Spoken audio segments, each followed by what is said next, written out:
ಇನ್ನು ಕಾನೂನು ಸಚಿವರೇ ಅಪರಾಧಿ ಅಂತ ಆರ್ ಅಶೋಕ್ ಮಾತನಾಡಿದರು. ಆರ್ ಅಶೋಕ್ ಆರೋಪ ಮಾಡ್ತಿದ್ದಂತೆ ತೀವ್ರ ಗದ್ದಲ ಏರ್ಪಡ್ತು. ಕಾನೂನು ಸಚಿವರಿದಾರಲ್ಲ ಅವರೇ ದೊಡ್ಡ ಅಪರಾಧಿ ಅಂತ ವಿಪಕ್ಷ ನಾಯಕ ಆರ್ ಅಶೋಕ್ ಆರೋಪ ಮಾಡಿದ್ರು. ಇಂಥ ಕಾನೂನು ಸಚಿವರು ನಮಗೆ ಬೇಡವೇ ಬೇಡ ಅಂತಾನೂ ಮಾತಾಡಿದ್ರು ಅಶೋಕ್. ಶಾಸಕ ಬಾಲಕೃಷ್ಣ ವಿರುದ್ಧವೂ ಕ್ರಮಕ್ಕೆ ಬಿಜೆಪಿ ಒತ್ತಾಯಿಸ್ತಾ ಇದೆ. ಆಡಳಿತ ಹಾಗೂ ವಿಪಕ್ಷ ಸದಸ್ಯರ ನಡುವೆ ಮಾತಿನ ಚಕಮಕಿ ನಡೆಯಿತು.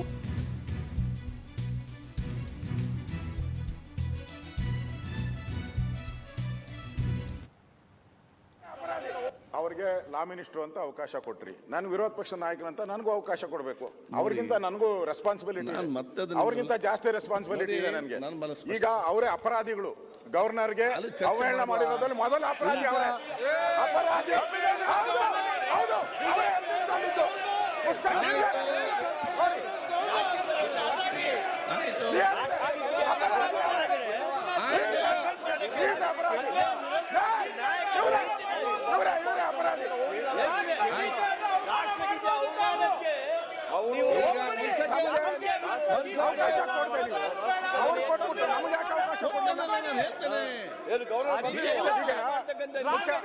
ಮುಖ್ಯಮಂತ್ರಿಗಳು ಆಯ್ತು, ಚರ್ಚೆ ಬೇಡ, ಚರ್ಚೆ ಬೇಡ. ಈಗ ಎಲ್ಲ ಸದಸ್ಯರಿಗೆ ಒಂದು ಸೆಕೆಂಡ್ ಕೇಳಿ. ಒಂದು ಸೆಕೆಂಡ್. ಸದನದಲ್ಲಿ ರಾಜ್ಯಪಾಲರಿಗೆ ಕಾಂಗ್ರೆಸ್ ಸದಸ್ಯರು ಅಗೌರವ ತೋರಿಸಿದ್ದಾರೆ. ರಾಜ್ಯಪಾಲರಿಗೆ ಅಡ್ಡಿಪಡಿಸಿದವರನ್ನ ಸದನದಿಂದ ಹೊರಗಡೆ ಹಾಕಬೇಕು ಅಂತ ವಿಧಾನಸಭೆಯಲ್ಲಿ ವಿಪಕ್ಷ ನಾಯಕ ಅಶೋಕ್ ಆಗ್ರಹಿಸಿದರು. ಕಾನೂನು ಸಚಿವರೇ ಗವರ್ನರ್ಗೆ ಅಡ್ಡಿಪಡಿಸಿದ್ದಾರೆ. ಕಾಂಗ್ರೆಸ್ನವರು ಸದನದಲ್ಲಿ ಗೂಂಡಾಗಿರಿ ಮಾಡಿದ್ರು. ರಾಜ್ಯಪಾಲರು ಸಂವಿಧಾನದ ಪ್ರಕಾರ ಭಾಷಣ ಮಾಡಿದ್ದಾರೆ. ಸರ್ಕಾರದ ವಿರುದ್ಧ ವಿಪಕ್ಷ ನಾಯಕ ಆರ್ ಅಶೋಕ್ ಆಕ್ರೋಶವನ್ನ ವ್ಯಕ್ತಪಡಿಸಿದರು. ನಮಗೆ ಇದ್ರ ಬಗ್ಗೆ ರೂಲಿಂಗ್ ಕೊಡ್ತೀರಾ, ಚರ್ಚೆ ಕೊಡ್ತೀರಾ ಅಂತ ಹೇಳಿದೀರಾ. ಆ ಭರವಸೆ ಇಟ್ಕೊಂಡಿದ್ದೀನಿ. ಯಾಕಂದ್ರೆ ಇವತ್ತು ಮಾಡ್ದಂಗೆ ನಾಳೆ ಮಾಡಬೇಡಿ, ಒಂದ್ ಸೈಡ್ ಆಗಬೇಡಿ, ಎರಡು ಸೈಡ್ ಇರಿ. ಇಲ್ಲ ದಯವಿಟ್ಟು ತಾವು ನಾಳೆ ಏನೇನು ಒಂದ್ ಸೈಡ್ ಅಲ್ಲಿ ವಿಡಿಯೋ ಬಂದಿದೆ, ಮಾಧ್ಯಮದಲ್ಲಿ ಬಂದಿದೆ, ಇಲ್ಲೂ ಇದೆ, ಎಲ್ಲಾ ಕಡೆನೂ ಇದೆ. ಯಾರು ಮಾಡಿದ್ದಾರೆ ಯಾರಿಲ್ಲ ಅನ್ನೋದನ್ನ ವಿಡಿಯೋನ ಪ್ರದರ್ಶನ ಮಾಡಿದ್ರೆ ಎಲ್ಲರಿಗೂ ಗೊತ್ತಾಗ್ತದೆ. ಅದ್ರ ಮೇಲೆ ಅವ್ರ ಮೇಲೆಲ್ಲ ನಮ್ಮ ಮೇಲೆ ಹಂಗೆ 18 ಜನದ ಮೇಲೆ ಕ್ರಮ ತೆಗೆದುಕೊಂಡು ಹಂಗೆ ಅವ್ರ ಮೇಲೂ ಕ್ರಮ ತೆಗೆದುಕೊಳ್ಬೇಕು. ಅವ್ರನ್ನ ಸದನದಿಂದ ಹೊರಗಡೆ ಹಾಕ್ಬೇಕು. ಅಧ್ಯಕ್ಷರೇ, ತಾವು ಇದನ್ನ ನಾಳೆ ನಮಗೆ ಇದ್ರ ಬಗ್ಗೆ ರೂಲಿಂಗ್ ಕೊಡ್ತೀರಾ, ಚರ್ಚೆ ಕೊಡ್ತೀರಾ ಅಂತ ಹೇಳಿದೀರಾ. ಆ ಭರವಸೆ ಇಟ್ಕೊಂಡಿದ್ದೀನಿ. ಯಾಕಂದ್ರೆ ಇವತ್ತು ಮಾಡ್ದಂಗೆ ನಾಳೆ ಮಾಡಬೇಡಿ, ಒಂದ್ ಸೈಡ್ ಆಗಬೇಡಿ. ಕರೆಸ್ಪಾಂಡೆಂಟ್ ಆನಂದ್ ನೇರ ಸಂಪರ್ಕದಲ್ಲಿ ಜಾಯ್ನ್ ಆಗ್ತಿದ್ದಾರೆ. ಆನಂದ್, ಇವತ್ತು ದೊಡ್ಡ ಹೈ ಡ್ರಾಮಾನೇ ನಡೆದು ಹೋಯ್ತು. ಅಂದ್ರೆ ಬರಲ್ಲ ಅಂತ ಹೇಳಿದಂತೆ ಈಗ ಭಾಷಣ ಮಾಡಲ್ಲ ಅಂತ ರಾಜ್ಯಪಾಲರು ಹೇಳಿದ್ಮೇಲೆ ಅವ್ರನ್ನ ಹೋಗಿ ಕನ್ವಿನ್ಸ್ ಮಾಡಿ ಕರೆದು ಅವ್ರು ಇವತ್ತು ಬಂದು ನಾಮಕಾವಸ್ಥೆಗೆ ಒಂದು 2 ಲೈನ್ ಓದಿ ಜೈ ಹಿಂದ್ ಜೈ ಕರ್ನಾಟಕ ಅಂತ ಹೇಳಿ ಹೊರಟೋದ್ರು.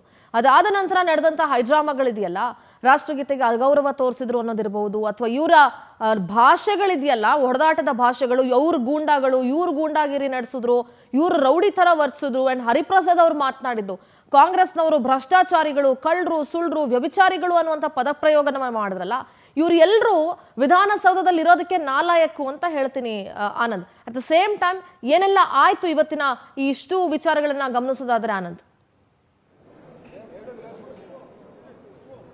ಸಿಂಧನ, ಪ್ರಮುಖವಾಗಿ ನಿನ್ನೆಯೇ CS ಅವರಿಗೆ ರಾಜ್ಯಪಾಲರು ಫೋನ್ ಮಾಡಿ ಒಂದು ವಿಚಾರವನ್ನ ತಿಳಿಸಿದ್ರು. ಈ ಒಂದು ಭಾಷಣದಲ್ಲಿ 11 ಅಂಶಗಳನ್ನ ತೆಗಿಬೇಕು ಅನ್ನೊಂದು ವಿಚಾರವನ್ನ ಹೇಳಿದ್ರು. ಆದ್ರೆ ರಾಜ್ಯ ಸರ್ಕಾರ ಆ ಒಂದು ವಿಚಾರಗಳನ್ನ ತೆಗೆಯೋದಕ್ಕೆ ಹಿಂದೇಟನ್ನ ಆಗಿತ್ತು. ಹೀಗಾಗಿ ಇವತ್ತು ರಾಜ್ಯಪಾಲರು ಜಂಟಿ ಅಧಿವೇಶನ ಉದ್ದೇಶಿಸಿ ಭಾಷಣ ಮಾಡಬೇಕಾದಂತ ಒಂದು ಸಂದರ್ಭದಲ್ಲಿ ಇಡೀ ಭಾಷಣವನ್ನ ಮಟ್ಕು ಮಾಡಿರ್ತಕ್ಕಂಥದ್ದು. ಕೇವಲ 30 ಸೆಕೆಂಡ್ ನಲ್ಲಿ 3 ವಾಕ್ಯಗಳನ್ನಷ್ಟೇ ಅವರು ಉಲ್ಲೇಖ ಮಾಡಿ ಭಾಷಣವನ್ನ ಮಾಡಿರ್ತಕ್ಕಂಥದ್ದು. ತದನಂತರ ವಾಕೌಟ್ ಮಾಡಿ ಹೊರಗಡೆ ಬಂದಿರ್ತಕ್ಕಂಥದ್ದು. ಈ ಸಂದರ್ಭದಲ್ಲಿ ಕಾಂಗ್ರೆಸ್ ನಾಯಕರು ಬಹಳಷ್ಟು ಒಂದು ಆಕ್ರೋಶವನ್ನ ವ್ಯಕ್ತಪಡಿಸಿದ್ರು. ಸದನದಲ್ಲೇ ಗವರ್ನರ್ ವಿರುದ್ಧ ಧಿಕ್ಕಾರವನ್ನ ಕೂಗ್ತಾರೆ. ಈ ಸಂದರ್ಭದಲ್ಲಿ BK ಹರಿಪ್ರಸಾದ್, ಶರತ್ ಬಚ್ಚೇಗೌಡ, ಈ ಕಡೆ ಪ್ರದೀಪ್ ಈಶ್ವರ್, ಈ ಒಂದು MLAಗಳೇನಿದ್ದಾರೆ ಇವರು ಗವರ್ನರ್ ಅವರನ್ನ ಅಡ್ಡಗಟ್ಟಿ ದುಂಡಾವರ್ತನೆ ಮಾಡ್ತಾರೆ ಅನ್ನೋ ಒಂದು ವಿಚಾರನೂ ಕೂಡ ಇಲ್ಲಿ ಬಹಳಷ್ಟು ಒಂದು ಗಂಭೀರವಾದಂತದ್ದು. ಯಾವಾಗ ಅವರು ಭಾಷಣವನ್ನ ಮೊಟಕುಗೊಳಿಸಿ ಹೊರಗಡೆ ಬರ್ತಾ ಇದ್ದಾರೆ, ಏಕಾಏಕಿ BK ಹರಿಪ್ರಸಾದ್, ಶರತ್ ಬಚ್ಚೇಗೌಡ ಇವರೆಲ್ಲರೂ ಕೂಡ ಅವರ ಮೇಲೆ ಮುಗಿಬೀಳ್ತಕ್ಕಂಥ ಒಂದು ಪ್ರಯತ್ನ ಮಾಡ್ತಾರೆ. ಅವರನ್ನ ಅಡ್ಡಗಟ್ಟಿ ಅವರ ವಿರುದ್ಧ ಧಿಕ್ಕಾರವನ್ನ ಕೂಗ್ತಾರೆ. ಜೊತೆಗೆ ಕರ್ನಾಟಕಕ್ಕೆ ತಾವು ಅಪಮಾನವನ್ನ ಮಾಡ್ತಾ ಇದ್ರಿ, ಈ ಭಾಷಣವನ್ನ ತಾವು ಓದಲೇಬೇಕು ಅನ್ನೋ ಒಂದು ಒತ್ತಾಯವನ್ನು ಕೂಡ ಮಾಡ್ತಾರೆ. ಈ ಸಂದರ್ಭದಲ್ಲಿ ಹಗ್ಗ ಜಗ್ಗಾಟವನ್ನು ಕೂಡ ನಡೆಯುತ್ತೆ. ಈ ಕಡೆ ಮಾರ್ಷಲ್ಗಳು ಎಂಎಲ್ಎಗಳನ್ನ ಹಿಡಿತಕ್ಕಂತ ಒಂದು ಪ್ರಯತ್ನವನ್ನು ಕೂಡ ಮಾಡ್ತಾರೆ. BK ಹರಿಪ್ರಸಾದ್ ಅವರ ಬಟ್ಟೆನೂ ಕೂಡ ಹರಿದು ಹೋಗುತ್ತೆ. ಹಾಗಾಗಿ ಇಂಥ ಒಂದು ಐಡ್ರಾಮಾ ಇವತ್ತು ಸದನದಲ್ಲಿ ನಡೆದಿರ್ತಕ್ಕಂಥದ್ದು. ಮತ್ತೆ ಈ ರೀತಿ ಬಟ್ಟೆ ಹರಿಯೋ ಲೆವೆಲ್ಗೆ ಇವರು ಧಿಕ್ಕಾರಗಳನ್ನ ಕೂತ್ಕೊಂಡು ಹೈಡ್ರಾಮಾವನ್ನ ಮಾಡಿರ್ತಕ್ಕಂಥದ್ದು ಕರ್ನಾಟಕದ ಇತಿಹಾಸದಲ್ಲಿ ಇದೇ ಮೊದಲು. ಜೊತೆಗೆ ಇದು ಒಂದು ರೀತಿ ಅಧಿವೇಶನಕ್ಕೂ ಕೂಡ ಒಂದು ರೀತಿ ಕಪ್ಪು ಚುಕ್ಕೆನ ಅಂತಾನೆ ಹೇಳ್ಬೋದು. ಮತ್ತೊಂದು ಕಡೆ ಇಲ್ಲಿ ಪ್ರಮುಖವಾಗಿ ರಾಜ್ಯಪಾಲರು ಸರ್ಕಾರದ ಒಂದು ಏನೋ ಒಂದು ಭಾಷಣವಿತ್ತು, ಆ ಭಾಷಣದ ಯಾವುದೇ ಒಂದು ಪ್ರಮುಖವಾದಂತಹ ವಿಚಾರವನ್ನು ಅವರು ಪ್ರಸ್ತಾಪವೇ ಮಾಡಲಿಲ್ಲ. ಕೇವಲ ಸದನದಲ್ಲಿ ಬಂದಿರತಕ್ಕಂಥ ಸದಸ್ಯರಿಗೆ ಸಿಎಂ ಸ್ಪೀಕರ್ ಅವರಿಗೆ ಒಂದು ಸ್ವಾಗತವನ್ನ ಕೇಳ್ತಾರೆ. ತದನಂತರ ತಮ್ಮ ಸರ್ಕಾರ ಆರ್ಥಿಕವಾಗಿ ಬೌದ್ಧಿಕವಾಗಿ ಒಂದು 2 ಪಟ್ಟು ಹೆಚ್ಚಳ ಮಾಡೋದಕ್ಕೆ ಕಟಿಬದ್ಧವಾಗಿದೆ ಅನ್ನೋ ಒಂದು ವಿಚಾರವನ್ನು ಕೂಡ ಅವರು ಪ್ರಸ್ತಾಪ ಮಾಡ್ತಾರೆ. ಈ 3 ವಾಕ್ಯಗಳನ್ನು ಹೇಳಿ ಅವರು ತಮ್ಮ ಭಾಷಣವನ್ನ ಮೊಟಕುಗೊಳಿಸಿರ್ತಕ್ಕಂಥದ್ದು ಈಗ ಕಾಂಗ್ರೆಸ್ ನಾಯಕರ ಒಂದು ಆಕ್ರೋಶಕ್ಕೆ ಕಾರಣವಾಗಿರ್ತಕ್ಕಂಥದ್ದು. ಪ್ರಮುಖವಾಗಿ ನರೇಗಾ ವಿಚಾರವಾಗಿಯೇ ಈ ಒಂದು ಅಧಿವೇಶನವನ್ನ ಕರೆಯಲಾಗಿರ್ತಕ್ಕಂಥದ್ದು. ನರೇಗಾದಿಂದ ಯಾವೆಲ್ಲ ಒಂದು ಅನುಕೂಲಗಳಿತ್ತು, ಮನ್ರೇಗಾ ಜಾರಿ, ಈ ಕಡೆ ರಾಮ್ಜಿ ಕಾಯ್ದೆ ಜಾರಿ ಆದ್ಮೇಲೆ ಎಷ್ಟೆಲ್ಲ ರಾಜ್ಯ ಸರ್ಕಾರಕ್ಕೆ ಮತ್ತೆ ಜನಸಾಮಾನ್ಯರಿಗೆ ತೊಂದರೆ ಆಗುತ್ತೆ ಅನ್ನೋ ಒಂದು ವಿಚಾರಗಳ ಬಗ್ಗೆ ಚರ್ಚೆ ಮಾಡಬೇಕಾಗಿತ್ತು. ಜೊತೆಗೆ ಭಾಷಣದಲ್ಲೂ ಕೂಡ ಕೆಲವೊಂದು ಅಂಶಗಳನ್ನ ಉಲ್ಲೇಖ ಮಾಡಿದ್ರು. ಆದ್ರೆ ರಾಜ್ಯಪಾಲರು ಅದ್ಯಾವುದೂ ಕೂಡ ಪ್ರಸ್ತಾಪ ಮಾಡದೇ ಇರತಕ್ಕಂಥ ಒಂದು ನಿಟ್ಟಿನಲ್ಲಿ ಕಾಂಗ್ರೆಸ್ ನಾಯಕರು ಸರ್ವೇಸಾಮಾನ್ಯವಾಗಿ ಆಕ್ರೋಶಭರಿತರಾಗಿ ಅವ್ರ ಮೇಲೆ ಮುತ್ತಿಗೆ ಹಾಕ್ತಕ್ಕಂಥ ಒಂದು ಪ್ರಯತ್ನಗಳನ್ನು ಮಾಡಿದ್ರು. ಜೊತೆಗೆ ರಾಜಭವನದ ಒಂದು ಭದ್ರತಾ ಸಿಬ್ಬಂದಿ ಏನಿದ್ದಾರೆ ಅವರು ಕೂಡ ವಿಧಾನಸಭೆಗೆ ಪ್ರವೇಶ ಮಾಡಿ ಅವರನ್ನ ರಕ್ಷಣೆ ಮಾಡತಕ್ಕಂಥ ಒಂದು ಕೆಲಸವನ್ನು ಕೂಡ ಮಾಡ್ತಾರೆ. ಒಟ್ಟಿನಲ್ಲಿ ಈ ಒಂದು ಸಂಘರ್ಷ ಏನಿದೆ ಇದು ವಿಪರೀತ ಹಂತಕ್ಕೆ ಹೋಗಿರ್ತಕ್ಕಂಥದ್ದು. ಮತ್ತೊಂದು ಕಡೆ ರಾಜ್ಯಪಾಲರ ಒಂದು ನಡೆಯನ್ನ ವಿಪಕ್ಷ ನಾಯಕರು ಕೂಡ ಸಮರ್ಥನೆಯನ್ನ ಮಾಡ್ಕೊಳ್ತಾ ಇರ್ತಕ್ಕಂಥದ್ದು.